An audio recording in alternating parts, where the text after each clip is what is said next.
1922, uma família inteira foi atacada dentro da própria casa na Alemanha, inclusive a empregada. Todos foram mortos com uma picadeira, que era um item que estava dentro da casa da família. Esse é mais um dos vídeos especiais aqui do canal de Halloween.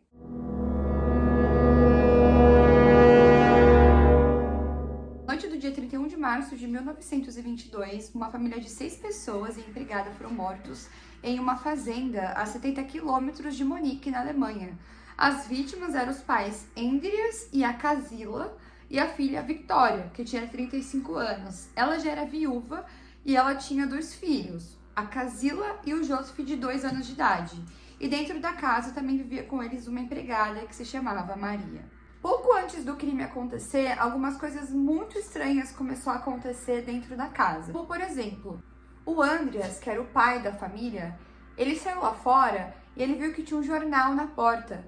Só que a família não assinava jornal e era uma fazenda, eles moravam numa fazenda no interior da cidade, eles moravam assim muito afastados. Então, era muito difícil alguém ir até lá, andar 70 quilômetros para entregar um jornal. Então, isso é algo que seria muito estranho de acontecer. E eles contrataram essa nova empregada, que se chamava Maria, porque a empregada anterior da família falou para todo mundo na cidade que tinha se mudado da casa porque ela dizia que acontecia coisas paranormais dentro da casa. Ela dizia que a casa era assombrada e que constantemente ela escutava passos vindo do sótão. O Andreas, ele também chegou a encontrar algumas pegadas estranhas na neve.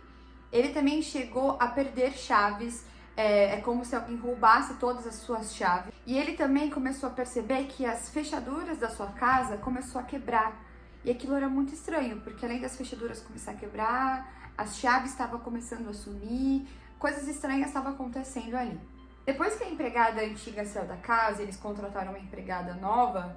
Essa empregada nova, ela também chegou a falar pro Andreas que ela estava escutando alguns passos vindo do sótão. E a família começou a escutar também esses passos.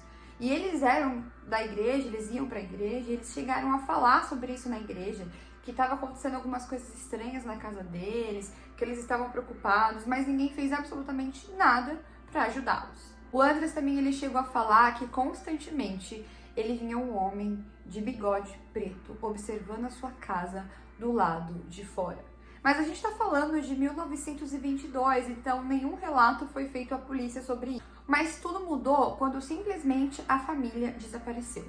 A família sempre tinha atividades no centro da cidade e eles também eram muito presentes na igreja. E eles simplesmente sumiram. Então, por dias, ninguém chegou a ver a família, ninguém ia na cidade, ninguém ia na igreja. Alguma coisa tinha acontecido. Então, as pessoas da igreja, eles chegaram a ir até a casa da família para tentar entender o que tinha acontecido, se estava tudo bem com todos eles. E foram 3 pessoas até a casa da família para tentar ver se estava tudo bem. Inclusive, uma dessas 3 pessoas era um rapaz que era ex-namorado da Victoria, que era a filha da família. Quando eles chegaram lá, eles encontraram algo chocante. Todos estavam mortos e, de acordo com a imagem que eles viram naquele momento, a causa da morte foi de algum objeto pontiagudo que deram na cabeça deles. Todos tiveram simplesmente a mesma causa de morte. Então, alguém entrou lá e matou a família inteira da mesma forma. O que tudo indica, a Victoria, sua filha e seus pais teriam sido atraídos para o celeiro no final da noite do dia 31, aonde foram mortos, um por vez, com golpes na cabeça, de uma picareta que pertencia à família. Logo após, o assassino se dirigiu para dentro da casa e matou Joseph, que estava dormindo no berço, e Maria, que se encontrava no seu quarto. O corpo da família só foram encontrados 4 dias depois do crime por Lorenzo, Michael e Jacob. Durante esse tempo, várias pessoas foram até a fazenda, mas não tiveram nenhuma resposta da família e resolveram insistir. A menos esse dia que esses 3 jovens decidiram invadir a casa para ter mais informações da família e encontraram os corpos. As investigações em cima desse caso começaram, mas já começou assim completamente errado. Porque quando entraram dentro da casa, as pessoas que entraram dentro da casa e logo quando descobriram que tinha pessoas mortas ali, muitas pessoas entraram e mexeram na casa e transportaram os corpos de lugares, tipo, vamos tirar eles do celeiro, vamos colocar eles na sala, vamos arrumar a casa. Então isso dificultou muito na investigação, no início da investigação. Na autópsia de todos os corpos, Todos morreram com algumas pancadas na cabeça, mas a Kazila, que era a menina que tinha 7 anos, de acordo com a autópsia, ela se manteve viva por muitas horas depois do ataque. Isso porque dentro da cabeça dela estava faltando muitas partes do seu cabelo, o que tudo indicava que ela mesma puxou o seu cabelo durante o tempo que ela estava agonizando de dor no chão. Os crânios de todas as vítimas foram retirados e enviados para a realização de exames em Munique, mas acabaram possivelmente destruídos durante os atentados na Segunda Guerra Mundial. A primeira hipótese da polícia levantada seria de latrocínio, mas acabou sendo descartada porque tinha uma grande quantidade de dinheiro dentro da casa. A coisa interessante nesse caso é que, de acordo com a polícia, as pessoas que cometeram esse crime, elas ficaram ali por uns 2, 3 dias vivendo ali dentro da casa. Porque a casa tinha sinais de que alguém tinha feito recentemente comida ali, como se alguém tivesse, feito um jantar e acabado de fazer uma refeição. E era uma família, era uma fazenda, e eles tinham vários gados e vários animais.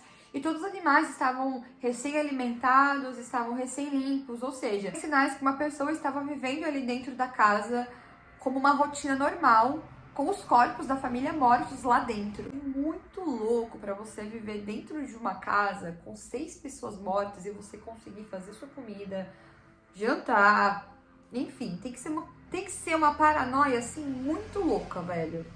E detalhe, depois que a polícia descobriu os corpos e retirou os corpos da casa, de acordo com algumas informações dos vizinhos, algumas pessoas, de acordo com as informações do vizinho, essa pessoa que possivelmente poderia ter matado a família, chegou a continuar vivendo lá, porque os vizinhos via quase todos os dias depois da retirada do corpo, fumaça saindo da chaminé. Feitos que tinham em cima desse crime, estavam algumas pessoas relacionadas à Victoria, como por exemplo seu marido falecido Cor, e um suposto amante que se chamava Lorenzo, que foi uma das pessoas que encontrou o corpo da família, e também os irmãos Gump, onde o mais velho, que se chamava Adolf, aparentemente estaria em um relacionamento com ela na época do caso. Cole, que era ex-marido, ele havia morrido em dezembro de 1914 por um ataque de bomba na Primeira Guerra Mundial, e ele nunca teve o seu corpo encontrado. Então, devido a isso, começaram a surgir algumas especulações de que o homem, na verdade, estaria vivo e teria assassinado a família. O motivo pelo qual ele teria para ele poder matar a ex-mulher e a família é que houve um relato na cidade que a Victoria teve um relacionamento incestuoso com seu pai e o filho que ela tinha não era do Cole, sim do seu pai. Então era um motivo possivelmente que ele teria de entrar lá e matar toda a família, inclusive o filho, mas estranho. O Lorenzo, ele teria começado a se relacionar com a Victoria após a morte da sua esposa em 1918 e seria outro suspeito. O homem passou a ser um dos suspeitos pelos moradores da região desde o começo da investigação por suas diversas atitudes misteriosas. As pessoas desconfiavam desse Lorenzo porque depois de encontrar os corpos da família, alguns vizinhos viu ele abrindo a porta da frente com uma chave que ele retirou do bolso. E no início do vídeo, eu cheguei a falar para vocês que o Andras chegou a comentar que chaves estavam desaparecendo de forma aleatória. Mas tinha o ponto de que a Victoria estava se relacionando com ele. Então existia também a possibilidade de ela ter dado uma chave da casa para ele, já que eles se encontravam escondidos lá dentro.